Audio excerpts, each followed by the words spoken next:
What's up guys, welcome back to the channel. So today we're going to be showing off one of the best builds in the entire game for speed on the Crusader. It actually might be one of the fastest builds to ever come out into the game.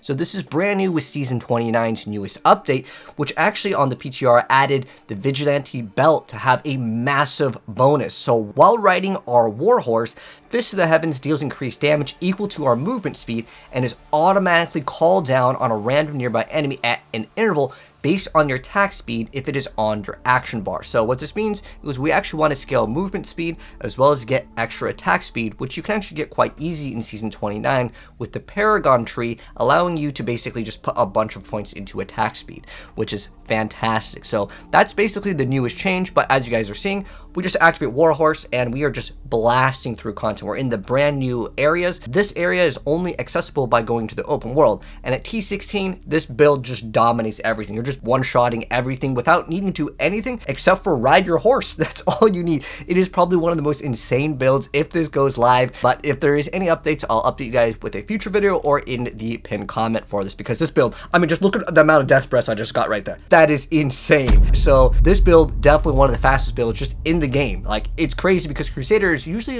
kind of one of the slower classes in this game, but with this you don't even need to activate any attacks. You literally just run and then you just delete everything on the screen. However, there is kind of one downside with this, and that is the survivability if you are looking to push. Now, it still is on the leaderboard. There's multiple people that have pushed in the top 5 with this build. Eloin Bombardment is still very, very strong. However, this build is still within the top few spots, so it could be argued that this is one of the best builds, but obviously with a brand new update, everyone's going to kind of want to play the newer stuff versus trying to push with the older stuff. So take that with a grain of salt, but it's still hands down the fastest build in the game. Like, there's no doubt about it. So starting right off, let's go over the skills first. So how the build plays is you just activate Seed Charge, and while you're riding your horse with the new update to Vigilante belt, which in here it's not going to show the update because it hasn't updated here on max roll, but all you do is you activate this and you just melt content. We want to run Endurance to increase the duration. However, you can run a few different runes if you want to get extra HP, or if you want to do some fire damage to proc Bane of the Stricken, or anything else really. But I really like Endurance. I think it's one of the better ones, just so you don't have to activate it as frequent. Next up, we have Fist of the Heavens. We're going to be running the Fissure rune, so it can have these lightnings go in between and just does massive damage. So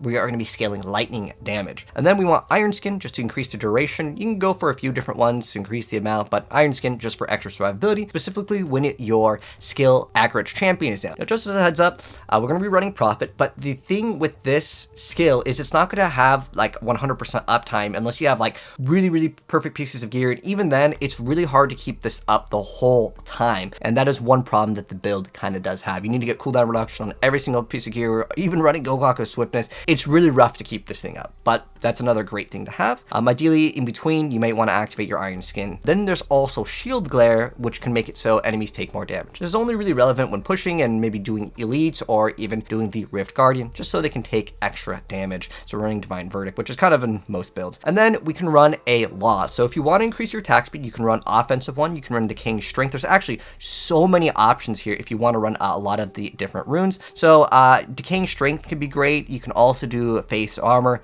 There's a lot of different choices here. Or if you want to go on the offensive, you can run the Laws of Valor, and that's just going to increase your attack speed at the end of the day, just so you can actually go a little bit faster. But for the most part, choose whatever aura that you want, any of the other laws that you prefer. If you wanted to go offensive, yeah, obviously you can do that as well. Kind of up to you, and as far as your build goes. Remember, attack speed scales how fast this Fist of the Heavens is coming down. For our passives, just like every Crusader build, you got to have Heavenly Strength. Indestructible is kind of optional. You can run anything else in this category. Finery in every single build, and then Lord Commander, because this build is all about the pony, the horse. This thing just dominates the entire game, and you want as much cooldown reduction as possible with that. But for the most part, you're only going to kind of need it when it gets reactivated, preemptively when you stop it. But for the most part, yeah, it's great to actually have. And then we're running Dark Light, so this is going to make it so Fist of the Heavens casts twice and does more damage. We're going to run Cassette's Cord of Righteousness, so that's Fist of the Heavens costs less, but it doesn't matter how much it costs because melting everything for free, you don't even need to cast Fist of the Heavens. And then Roadringer Grandeur, just like most Diablo builds. So that's what we need for our passives as well as our skills, and that's kind of how we play, is just you literally activate this, and then once it's finished, you can activate all your buffs, or if there's an elite, you can activate Accurate Champion if you see like an elite pack that has some difficult mods maybe. And then for the weapons, we are running the Norvald's Fur Fervor. So this is going to be a 2-piece, and it's going to make it so you get to increase the duration of steed charge by 2 seconds, and whenever you kill an enemy, it reduces the charge by 1 second. You also gain increased damage while using it. So we're going to run that in our weapon slot as well as in the shield. You have to run it. Ideally, you just try to get cooldown reduction on these pieces of gear, because again, cooldown reduction is rough for this. Next up, the only thing that I do need to mention that's important, you want to get Fist of the Heavens damage, and you want to get movement speed. More movement speed equals more damage with this build. And then for the pants, nothing too special, just if you can get resistances, it's nice. And then for the rings over here, running the compass rose, so we're running the endless walk set. If you want to, I have some notes over here for alternate choices. So if you want to, you can run focus and restraint and then throw in a generator. You can actually do a lot of different things here, which is kind of cool. So you can also run unity, and then you can run the convention of elements. So convention of elements and or unity, these are all great options as well. Again, if you want to run focus and restraint, then you can run scorched necklace as well if you want, but it's up to you on what choice that you want in terms of the rings and necklaces. There is a few different options there. And then on top of that, the other ring, I already mentioned convention of elements. Again, cooldown reduction is key in this build. And then the brand new vigilante belt. Again, this one over here is going to allow you to auto cast Fist of the Heavens while you're riding the horse. I know it doesn't say it in here, but that's what you need. And also gives you cooldown reduction. For the gloves, you just want cooldown reduction, crit hit chance, crit hit damage is kind of what you're looking for. And the chest piece, getting the all resist or plus life can be good. On the bracers, you're really looking for that crit hit chance as well as that lightning damage, and then you get main stat vitality. Those are all totally fine. And then for our Traveler's Pledge, just like all the amulets in Diablo 3, you want crit hit chance as well as crit hit damage, and if you can get lightning damage, that would be ideal. And then for the helm, we're going to be doing Guardians. So Guardians in the bracers as well as the helm. Going forward in season 29, everyone's going to be playing Guardians because your Paragon is capped to 800. So this gives you a massive boost to your strength, and it is excellent for that. The only thing you really want to get, if you can get it, is get that crit chance. That's the more important thing. But if you can also get Fist of the Heavens, that's awesome. But I'm going to warn you guys, this is one of the most difficult things in the entire game to roll perfectly. So if you don't get a perfect one, don't worry, it takes a really long time. And then for the shoulders, you're just really looking for that cooldown reduction. And if you get strength, that's great. You're going to always get strength on it for the most part. If you get life instead of the all resist, that is also a great option. But other things that you can use if you want to, I already mentioned, you can throw on unity, focus and restraint, and then squirts.